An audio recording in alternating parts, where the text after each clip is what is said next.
ya hulu chewatash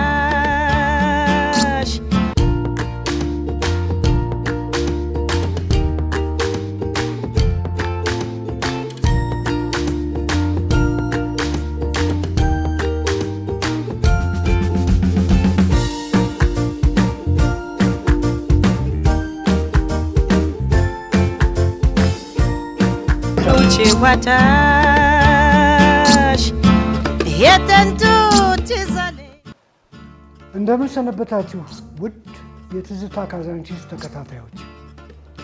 ባለፈው ሳምንት ቃል በገባሁት መሰረት መሃል ካዛንቺስን በዚህ ሳምንት በዚህ ፕሮግራም እንዳስሳለን።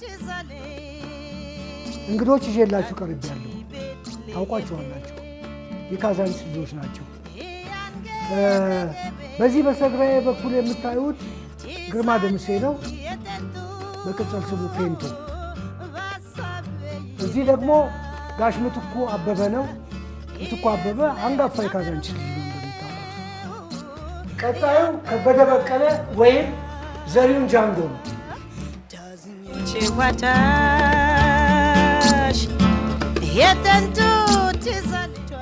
ዝግጅታችንን በጥያቄና መልስ አኳኋን እንጀምራለን።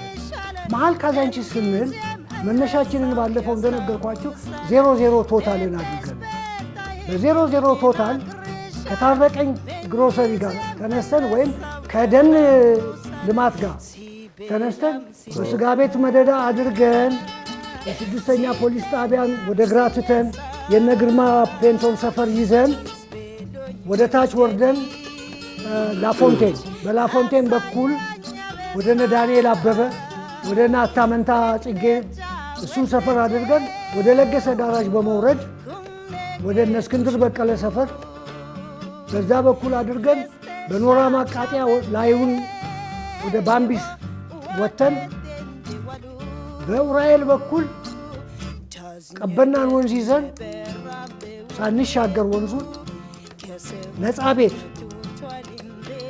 33 ነፃ ቤት በኩል አድርገን በዛ በኩል ተመልሰን ቶታል መምጣት። እነኚህን ሰፈሮች በጊዜው የነበሩ ልጆችን እነማን እንደነበሩ ምን በዛ አካባቢ ይሸጥ እንደነበረ ምን ይደረግ እንደነበረ እንዲያወጉን እነኚህን አንጋፋ የካዛንቺስ ልጆች ጋብዤላችኋለሁ። እስቲ ግርማ ከአንተ ሰፈር ጀምርልኝ። እንዴት ነበረ እዛ አካባቢ? ትዝ ይለኛል እናምባቸው ክፍሌ ነበሩ፣ እናንተ ነበራችሁ። እዛ አካባቢ ልጆች ነበሩ። እስኪ እነማን ነበሩ? አዎ እንደተጠቀሰው የተወለድኩት ኤግዛክትሊ አቶ ካሳይ አብዬ ግዝጊ ይባላሉ። የፖስታ ቤት ፖስተኛ ነበሩ። ትንሽ መኪና የነበራቸው እሳቸው ቤት አጠገብ ነው። ይሄም ከሊቀ ጠበብት ኃይለ ገብረባን ነው ስነ ጊዮርጊስ ቤት አካባቢ ነው።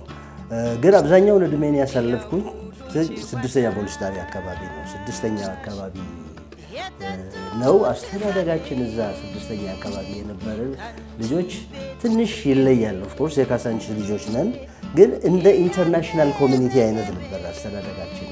እያሰፋን ለምንድን ነው እኛ ምናልባት የ9፣ 10፣ 11 ዓመት ልጆች በነበርንበት ጊዜ ኢትዮጵያ ውስጥ ከውጭ ሀገር የመጡ ጦሩን ፖሊስን የሚያሰለጥኑ ጀርመኖች ነበሩ፣ እስራኤሎች ነበሩ፣ አየር ኃይልን ዩጎዝላቮች ነበሩ፣ የፖሊስ ሆስፒታል እንደዚህ ጋር የሚሰሩ ብዙ የውጭ ሀገር ሰዎች ልጆች ነበሩ እና ከነሱ ልጆች ጋር ነው ያደግነው። ብይም ስንጫወት በእንግሊዝኛ ነበር የምናወራው። ኤግዛክትሊ የስድስተኛ ጣቢያ የምንላት አካባቢ የነበሩ ልጆች ኮሚኒቲው እንደዚህ አይነት ነበረ እና እዛ አካባቢ ትልልቅ የታወቁ የኢትዮጵያ ታላላቅ ሰዎች ነበሩ እዛ አካባቢ። እኔ ለምሳሌ አቶ አበበ ረታ የእርሻ ሚኒስቴር፣ የጤና ጥበቃ ሚኒስቴር የነበሩት እሳቸው ቤት ጎረቤት ነን። ከፍ ሲል የመርድ ብሩ ልጆች ነበሩ። ከዛ ደግሞ መስፍን ጆቴ የራስ መስፍን ልጆች ላይ ስድስተኛ ጋር ወዲህ ደግሞ የራሱ ቢሮ ቤት ኦዲተሯ ወይም አምባሳደሯ የኦዲትን ቢሮ የነበሩበት ቤት እና ዙሪያውን እንደውም አንድ 7777 ታርጋ ያለው ፈረንሳዊ ነበር። እሱ ደግሞ የት ጋ ነው? ልክ ከኔ ቤት ፊት ለፊት ሻንቆ ቤት የሚባል አለ ከኛ ቤት አጠገብ። ከሱ ቤት ፊት ለፊት ማዶውን የሚኖር ታርጋዋ 777 ሆነ 47 የምናውቀው ሰው ነበር። ይህ ሰውዬ የአልጋ ወራሽ ልጆችን የሚያስተምር ነበር። ከሚስቱ ጋር ጧት ይሄዳል እና እኛ ሰፈር እንደዚህ የነበረ እና እስኪ ልጆቹ እዛ አካባቢ የነበሩትን ልጆች ብትጠቅስልን። እንግዲህ የእኔ ቅርብ ጓደኞች አብሮ አደገ የኮሎኔል በላቸው ጀማነህ ልጆች እነ ኤልያስ እነ ኢዮብ የአቶ ክፍሌ ደስታ ልጆች እነ አምባቸው ክፍሌ እነ ኃይለ ገብርኤል ክፍሌ ሙልጌታ ክፍሌ የነ ደጃች ደሳለኝ ልጆች የልጅ ልጆች ጭምር እነ ሙልጌታ አምባዬ የልጃቸው የደጃች ደሳለኝ ልጅ የቀኛማይ ተፈሪ ልጆች እነ ሳሙኤል ተፈሪ በስድስተኛ ፖሊስ እነ መስፍን ሀብቱ መስፍን ሀብቱ በዚህ በኢትዮጵያ ፖለቲካ እንትን ውስጥ የታወቀ ልጅ ነው። መስፍን ሀብቱ ጎረቤታችን ነው። መስፍን ሀብቱ የእሳቸው የአቶ አበበ ረታ ቤተሰቦች እንግዲህ ንግስት አዳነ የመሳሰሉት ሁሉ እዛው ሰፈር ነበሩ።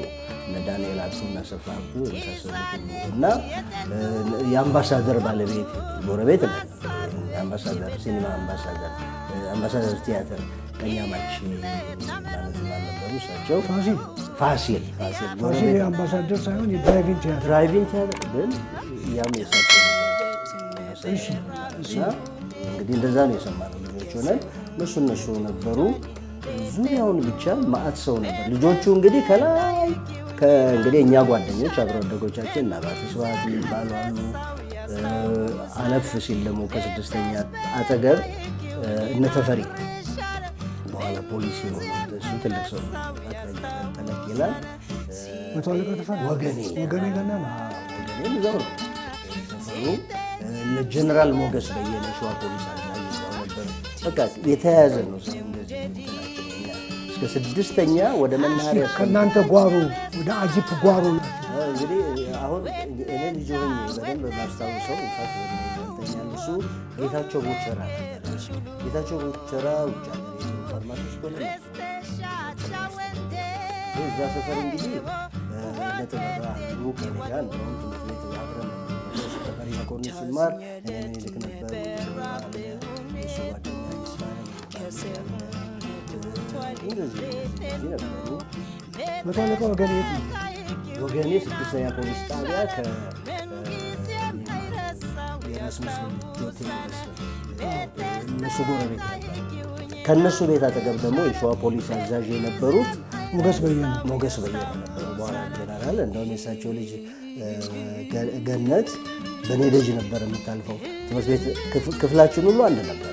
እስኪ እሱን ደግሞ እንለፍና ወደዚህ መተን ወደነ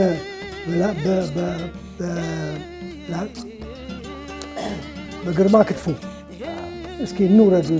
እነ የሽመቤትን ምናምን እዛ አካባቢ ደግሞ እንትና እንደውም የበቀለች ክትፎ ልጅ ግርማ ክትፎ ቤት አጠገብ እዛ እንግዲህ እኛ በጣም ልጆች ሆነን ጭቃ ብኮተን ያደገንበት አካባቢ ነው። አቶ ኃይለ ጊዮርጊስ አሉ። አቶ ኃይለ ጊዮርጊስ ማለት የዛ የግርማ ክትፎ ቤት ባለቤት የነበሩ ከመወረሱ በፊት እንደ አሁን ያነሳኸው የነ መኮንን አበበ ቤት አለ። ሰይፉ አሁን ትልቁ ወንድማቸው ነው። የሽመቤት አበበ ሰይፉ እነ መኮንን እነኝ ነበሩ። ከዛ ደግሞ በሄሩት የሚባል በኋላ በሄሩት ዳንስ ቤት መጣ። ያ ዳንስ ቤት ምን ነበረ ድሮ? የኢሰማ ጽሕፈት ቤት ነበረ። እሱ አለ። ከዛ በኋላ እንግዲህ ጌታቸው ገብረስላሴ፣ ጽጌ ገብረስላሴ የሚባሉ የታወቁ ሰዎች ነበሩ። ወዲህ አጂፕ ዋጋ ስትመጣ አጂፑ እንደውም የነሱ ነበር። አቶ ጌታቸው ገብረስላሴ ማለት እንደገና ደግሞ እነሱ ቤት ሰፈር እዛ ሰፈር ደግሞ ቤት ነበራቸው። ወንድማማቾች ናቸው። ዋና ቤታቸው 31 ቀበሌ ነው። ይቺ ወንዟ ግንፍሌ ወንዝ ጋር ቤት ትላላቸው እና እነሱ ነበሩ። አሁን የእነሱ ልጆች ጓደኞች ነበሩ። አሁን ከሳንቆ ቤት አስፋልት ሳይሆን ጭቃ በነበረበት ሰዓት ጭቃ እና ትልቆችም አሉ። አይናለምን ታውቃቸው ትልቁ እንግዲህ እንደሱ ይዘህ እስከ ኖቼ ቤት ኖቼ ቤት ትልቆች ሀገር ስል ይዘዋል። ኖቼ ቤት እንግዲህ ያው በልጅነት ዘንቢል ይዘን ሄደን ከአረቄ እስከ ለስላሳ ስለምናምን እንገዛበት ነው። እስኪ ውረድ ወደ ታውቀዋለህ? ወደ ታች ሰፈሩን በግበረትን አውቀዋለሁ። በግበረት ደግሞ እንግዲህ አሁን ይኸው ከዚህ ከነ ፓትሪስ ልሙምባ ሻይ ቤት የሚባል ፓስታ በ15 ሳንቲም የሚሸጥበት የአብዞቤ የሆነ በኋላ አብዞ ጠጅ ቤት ምናምን የነበረው ፓትሪስ ልሙምባ የምታስታውሱ ካላችሁ 15 ሳንቲም ነበር ፓስታ የሚሸጠው እዛ ቤት። እንደዚህ ስትል መስፍንና እህቱ አሉ የኮሎኔል ናቸው ልጆች ናቸው። ከዛ እንግፋባቸው በኋላ እና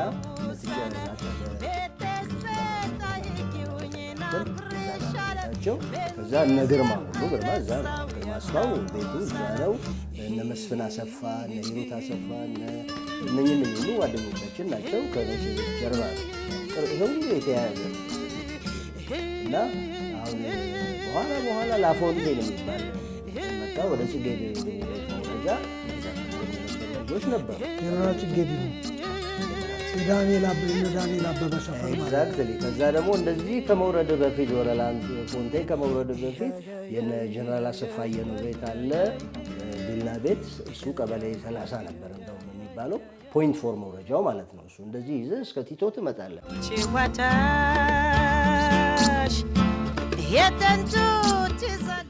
በመካከል ላይ ከተስፋዬ ቀጥሎ ጋንፉራ ሱቅ ነበር። እየተላክን እንሄዳለን። እንደውም ከረሜላ ይመረቅልህ ነበር። ከረሜላ ኮሶ ከረሜላ በ5 ሳንቲም 12 ነበር። እኛ ድሮ ሱቅ እኛ ሰፈር ስለሌለ ያለው ካዛንቺስ ነው። ሂዱ ጋንፉራ ጋር ነው የሚባለው። ጋንፉራ ሱቅ ሄዳችሁ ግዙ ነው የሚባለው። እና እዛ ይሄድን እንደዛ ነበር። ትዝሽ ያ አካባቢ ጎፋጌኔ ይባላል። ለምን እንደሆነ አላውቅም። ጎፋጌኔ የተባለው ግን የአቶ ገብረ ማርያም መቅረሻ እንግዲህ እዛ ጋር እና አለማየሁ ገብረ ማርያም አለ፣ ብስራት ይብሳ፣ እነ ብስራት ይብሳ አለ፣ እነ ካሳ ይብሳ፣ አልማዝ ይብሳ፣ አማረች ይብሳ እነሱ አሉ እዛ አካባቢ። ከዛ ቀጥሎ ደግሞ ሻይ ቤቶች ነበሩ። ያው የነሱ ይሆን ያ አካባቢ። ከዛ ተነስተን እስከ የነ ግርማ ክትፎ ቤት ይዘህ ያ ኦሜድላ ትልቁ ኦሜድላ እስከ ጣሊያኖቹ የደን ልማት ዞረ እስከምትመጣ ያለው አቶ ገብረ ማርያም መቅረሻ ደስ ነው። አቶ ኃይሌ በመሃል አለ፣ አቶ ኃይሌ ደሳለኝም በመሃል አለ እና አቶ ክፈተው ታች አይደሉም እንዴ? አቶ ክፈተው እኮ ታች ናቸው። በኋላ ነው የመጡት። በዛ ዙሪያ ቴሌ ቡና ቤት ነበር አጠገቡ ግቢው። ኦኬ ምትሻን የት ጋር ነው መውሰድ የምፈልገው? ከብሩክ ፋርማሲ ጫፍ ላይ ማለት ነው። ድሮ ዝናቧ ከነበረችበት ወይም ቀድሞ እንደውም በረዶ ነበረች የሚልም ሰምቻለሁ። ከእሱ ተነስተህ እስኪ እባክህ ያ መደዳ የእነማን ነበር?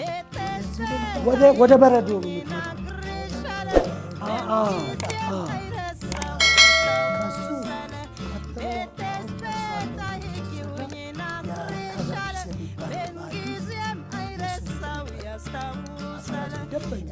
ምኑ ጋር ከፋርማሲ ወደዚህ መጣ ዞር ጫፉ ላይ ከዚያ ቀጥሎ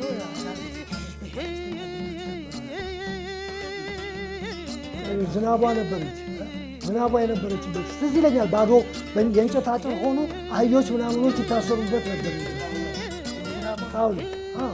ዝናቧማ ትልቁ ቤት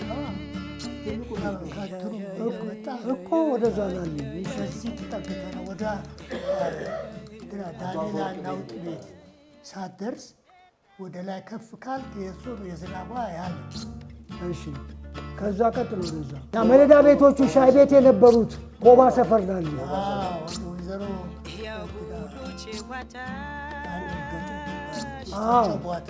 ቦታ ነው የነበረው እዛ ቤት። እዛ ሰፈር ውስጥ እነማን ነበሩ?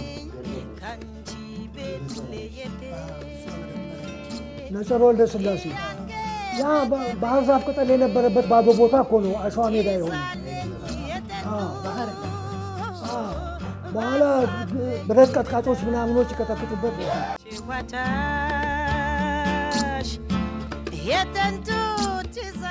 አሁን ማንሳት የምፈልገው ማወቅ ፈልገው ልጆቹን ነው። እዛ ሰፈር የነበሩትን ልጆች እናረጋሽ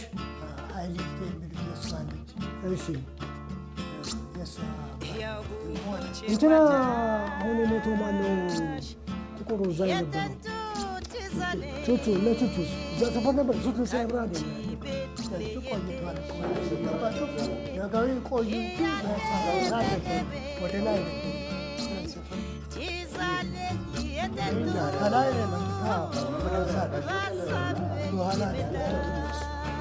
ኦኬ እሺ። ከዛ በኋላ ስንደርስ ወደ በረዶ መግቢያ ታምሩ አለ፣ እህቱ አለች አልማዝ። ያ የዛ ሰፈር ልጅ ነው እና እዛ ነበሩ። ከዛ ቀጥሎ ፀሐይ ማልቦሮ የነበረበት ቤት ምን ነበር? ግሮሰሪ ነበር።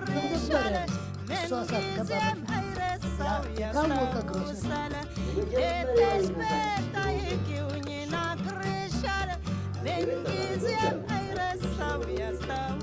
በነገራችን ላይ ግን አሁን ከዛ ስናልፍ ከነ አለማየሁ ገብረ ማርያም ቤት ስናልፍ የረሳናቸው ልጆች አሉ።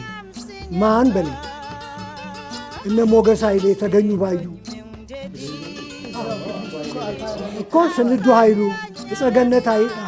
ስንዱ ኃይሌ፣ ጸገነት ኃይሌ አቶ ኃይሌ እኮ አልፈናቸው መጣን።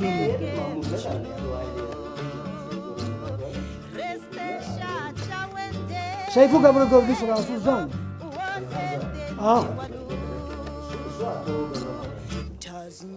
አቶ ገብረ ማርያም ቤት ነው ግን ያው እሱ አለ።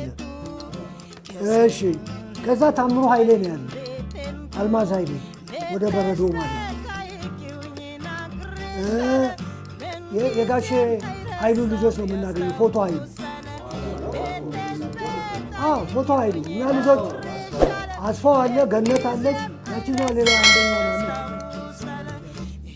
አለች አደገዎቹ ቦታ እሷ ያለችው ማነች ነበር? ሞት አይደለም ሞተ ሙዚቀኛ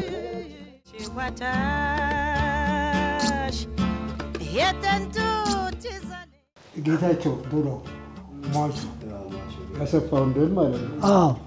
ባፈና ደግሞ የምትባል ዲዳ ነበረች ሴት። እኛ ሶስታችን ወስሌ ቤት ልጆቹ ፋሲሌ አፖስቶላ፣ ሴሜላ አፖስቶላ፣ ሴቷ ግሪክ ትምህርት ቤት ነው የሚባለው።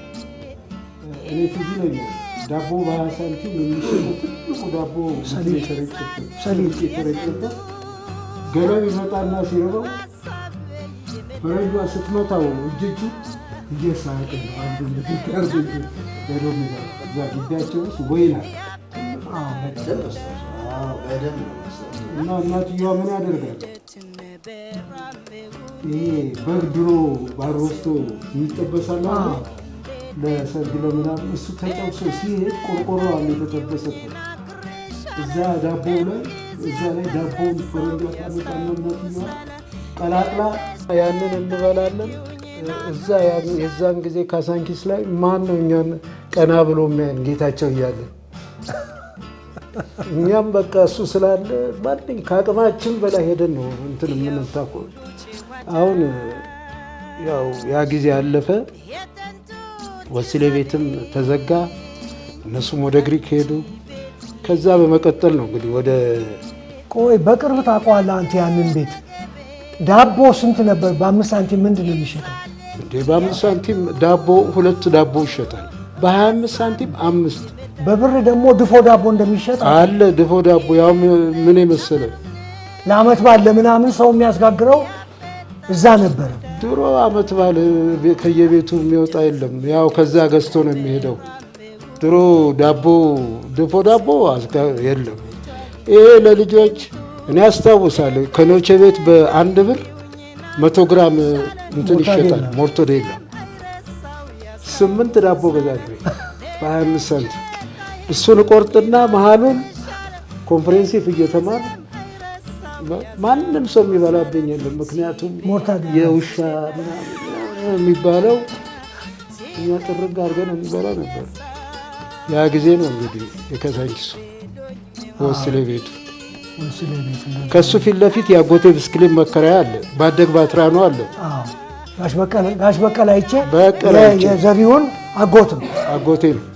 በቀለ አይቼ እዛ እነሱ ከሚያከራዩበት በስተጀርባ ጌቱ ማሪዮ የማሪዮ ይመጣና እዛ ተርታ ቁጭ ብለን ያው የማሪዮን ታሪክ ታውቃላችሁ።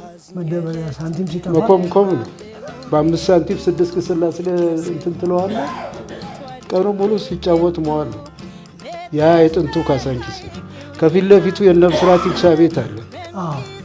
ጠጅ ቤታቸው ከጎኑ ያለው ሻይ ቤት ትዝ ይላችሁ እንደሆነ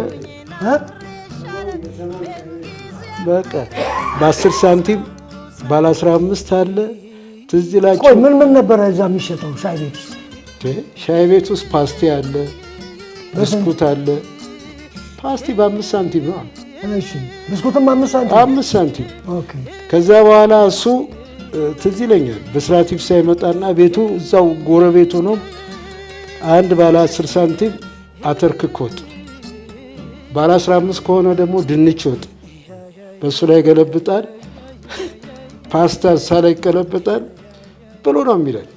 ያንን በልተን እሱ መጨረሻ ነው የሚበላው። በስርዓት መጨረሻ በስርዓት ሲበላ ረጋ ብሎ ነው የሚበላው። ስለዚህ እኛ አንዴ ላጥ አድርገን እናቆማለን። ያ ትዝታ አይረሳኝም። እኔ ከፒያሳ ፊልም ቤት ስሰራ ሬክላም አመጣ ነበር። ትዝ ይለኛል። ያ ሻይ ቤት የፊልም ሬክላም ያለበት ነበረ።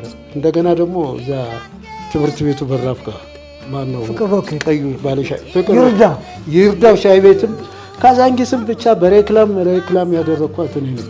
ፒያሳ እያመጣሁ ከዛ ፊት ለፊት ከነ ሀምዳን ፊት ለፊት ደግሞ የነ አብዶ መሐመድ ሱቅ ነበር አለ። አባዬ ከአባዬ አሁን ፈርሷል እንጂ ያ ጄኔቭ ቡና ቤት የነበረበት ማለት ነው። ማማ ጎርጊሳ የሚባሉ ነበሩበት። እዛ በረንዳ ላይ እነ ሽብሩ ዋኬኔ ልብስ ይሰፉበት ነበር። በረንዳዋ ላይ ልብስ ይሰፋል። አዎ በረንዳዋ ላይ ልብስ ይሰፋበት ነበር። እዛ ሰፈር ስለነበረው የስጋ ቤት እና የምግብ ነገር ከዝቅተኛ የኑሮ ደረጃ ማለት ነው። እስኪ ንገረን፣ ከጉልቱ ከስጋ ቤት ከቅንጣቢ ከምኑ? አሁን ቅድም እንዳልኩ ማማ ጊዮርጊስ የሚባሉ አሉ፣ የኔ እናት አሉ። እዛ አካባቢ ልብስ ከስሩ ይሰፋ ነበረ። አባዬ የሚባሉ አሉ። ማነው የአብዶ እናት ያኔ ኑሮ ማለት እዛ ጉልት ውስጥ ቶታል የተሰራበት ከሱ ወደዚህ ጉልት ነበረ። ጉልቱ ላይ የሌለ ነገር የለም። እንጀራ አለ በ5 ሳንቲም የሚሸጥ ይሄ ሽልጡ አለ በ5 ሳንቲም። 5 ሳንቲሟም እኮ አትገኝ። አሁን አምባሻ የሚያክል ማለት ነው። ኧረ እንዴ ያሁኑ ምን አምባሻ ነው እንዴ? ያኛው በቃ ደንበኛ ነው። እሱን የጥጋብ እንደ ጎማ ተወረውረዋል፣ ይከረከራል። ሽምብራ ዘግነ መብላት ነው። ያ ጊዜ እንደዛ አስታውሳለሁ። ቅንጣቢ ሁሉ ይሸጥ ነበር። ስጋ ድሃ እኮ ስጋ ይበላ ነበር። እንዴት ነው የሚበላው? እዛ ስጋ ቤት መደዳ ይሄዳል እና አበጋዝ እና ምራ መደዳ 3 ቁጭ በስሙኒ ቅንጣቢ ይሸጣል። ሶስቱን ከገዛ 50 ሳንቲም ነው። 2 ከገዛ 50 ሳንቲም ነው። ስሙኒ 3ቱን በ50 ሳንቲም ታጭድና ይዘህ ትሄዳለህ። ሽልጦህን እዛ ትገዛለህ። ቤት ሽሮ ውስጥ ከተህ ወይንም ጠብሰህ እንክት አድርገህ ማለት በ10 ሳንቲም ጠላ ጠጅ ይጠጣሉ። ኩምሳና ሚስቱ ኩምሳ ፈረስ ቆራጩን ታውቆ የለም ሱራይላው ሆነ ግን ስጋ እኔ በደንብ ማስታወሰው የስሙ ቅንጣቢ ገዝቶ እንደገና ቅንጣቢ ደግሞ እዚህ አሰፋ ሞላ እነ ማሙታ ነፍሱን ይማር ሰለሞን ያው ቤት የተከራየው የነሱ ቤት ነበረ። መጥተው ብቻ በሩ ግራና ቀኝ ሲቆሙ ቆረጥ በእጅ ነው። ያው ዛሬ ሩብ ኪሎ በለው ድሮ የሚሰጠው ለቅምሻ። ካዛንቺስ የጥጋብ ሀገር ነች። በዛ በኩል ልጆች ነበሩ አይደለም? እስኪ እነማን ነበሩ? ወደ ውስጥ ኮረኮንቹ ስንገባ ወደ ኮረኮንቹ ውስጥ ስንገባ የአቶ አምባዬ ልጆች አሉ። አላዛር አምባዬ፣ እሺ፣ እመቤት አምባዬ፣ እሺ፣ ኢየሩሳሌም አምባዬ፣ አስቴር አምባዬ። ወደ ላይ አለፍ ስንል ደግሞ የነጫላለው ጀንበሬ ሰፈር እንገባለን። እውነት ነው። እነ ሽመልስ፣ ታደሰ፣ ሰለሞን የሚባል አየለ ጀንበሬ፣ ሰለሞን እህቶች ያሉት ውስጥ ወደ ውስጥ ገባና በዛ ጀርባ ሽሜ ጫካ ነው። ኳስ የምንጫወት በሜዳ ሰለሞን ጆፌ ውጭ ነው ያለው። ሰለሞን ጭውጮ ረባሹ ልጅ ጸባይ ማረሚያ የሚገባው እንደዛ ብትለኝ ተስፎ የሚባል ልጅ ዘልየዋለሁ። ተስፎ ሰጌቹ አሜሪካን ሀገር ያው ፖሊስ ነው። ተስፎ ሰጌቹ። በዛ በኩል እንግዲህ ታደሰ ጀንበሬ፣ አየለ ጀንበሬ፣ ጫን ያለው ጀንበሬ፣ ሽመልስ ጀንበሬ፣ እንደገና ፍቅሩ ኃይሌ፣ ዳንኤል ኃይሌ፣ አላዛር አምባዬ፣ አስቴር አምባዬ፣ ኢየሩሳሌም አምባዬ፣ ሳባ ነጭ በሉ እዛ ነበረች። ቢኒያም አስፋው፣ ካሳ አስፋው፣ ሰለሞን መላኩ፣ አየለ መላኩ፣ ማሙታ እዛ የዛ ሰፈር ልጆች ናቸው። እንግዲህ መሀል እንደውም ደግሞ ከዛ ትወርዳለህ አይደለም እንዴ? ስትወርድ እኮ ደግሞ በእነ አብዶ መሐመድ ሰፈር ስትወርድ ደሽን ኢሳ፣ ኢባ ኢሳ፣ አልባክር ኢሳ፣ እነ ታከለ ለማ፣ ፍሬው ለማ እነሱ ወደ ግንፍሌ ይወርዳሉ። ግንፍሌ ያው መሀል ካዛንቺስ ነው ብለናል። መኮንን ቴማ አለ። እንደገና አጭሩ እህቱ ትኬት ቆራጭ ፍቃዱ ማን ነበር ቅጽል ስሙ? ስንዝሮ። እዛ እያሱ ግርማቸው፣ ዮሐንስ ግርማቸው፣ ሳምሶን ፑማ እንደዚህ ዞርካ። አሁን እያሱ ግርማቸው እያልክ ስትሄድ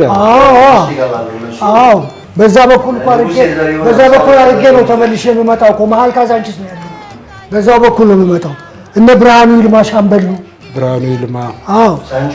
ሳንቾ፣ ይጥና ታፈሰ፣ አንተ ራስህ እና አለማየሁ ተክሉ ትንሽ ወጣ ቢልም ጉንዲ ማለት ነው። ዳዊት ተረፈ፣ ዮሴፍ ተረፈ፣ አስሩ አለቃ ዘሪሁን ልጅ ገበየው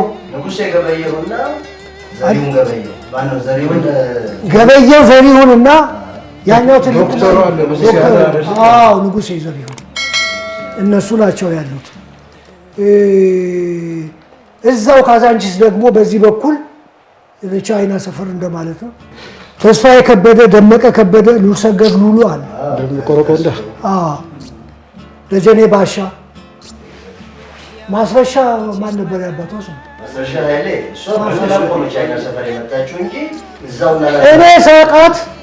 እኔ ሳቃት በቃ 50ዎቹ ቤት ማስረሻ እዛ ሰፈር ነች። ከዛ በኋላ እንግዲህ ደጀኔ ባሻ፣ ማስረሻን፣ ገበየው ዘሪሁንን፣ ታደሰ ዘሪሁን፣ ገነት ዘሪሁን የነጋድራ ዘሪሁን ልጆች ማለት ነው። ሰይፉ ጂማ፣ መልሴ ጂማ፣ ጌታቸው ማን ጉዳይ፣ ዮሐንስ ማን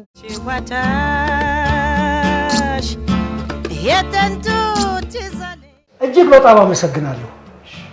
እጅግ ነው የማመሰግነው። ይሄ የመጀመሪያችን እንጂ የመጨረሻችን አይደለም። በሌላ ጊዜ በሌላ ፕሮግራም እንገናኛለን። ክቡራን ታዳሚዎቼ መሀል ካዛንቺስን እንዲሁ ነካ አድርገነዋል። በዚህ ብቻ እናበቃ። የመሀል ካዛንቺስ ልጆች እነኚህ ብቻ አይደሉም፣ በርካቶች ሳይጠቀሱ ቀርተዋል። ይሁንና በቀጣይ እናንተ በምትሰጡኝ ጥቆማና በማሰባስበው መረጃ አማካኝነት የተረሱትን ወንድምና እህቶች ለማካተት እሞክራለሁ። እንደሚታወቀው አጠቃላይ ካዛንቺስን በ30 ደቂቃ ፕሮግራም አካቶ ማጠናቀቅ አይቻልም። ቀደም ሲል እንዳነሳሁት ቋሚ ማስታወሻ በሚሆነው ትዝታ ዘካዛንቺስ መጽሐፌ ላይ ስለማካትተው ፎቶግራፍ፣ ቪዲዮ፣ ጽሑፍና ሌላም በዋትሳፕ እና በቴሌግራም ቻነሎቼ እንድትልኩልኝ በትህትና አሳስባለሁ። በቀጣይ ዝግጅቴ መሀል ካዛንቺስ ክፍል 2ን ይዤላችሁ እቀርባለሁ። እስከዛ የምሰናበታቸው አጥናፍ ሰገድ ኪዳኔ ነኝ። ቸርን ሰንብት። ችዋታሽ የጥንቱ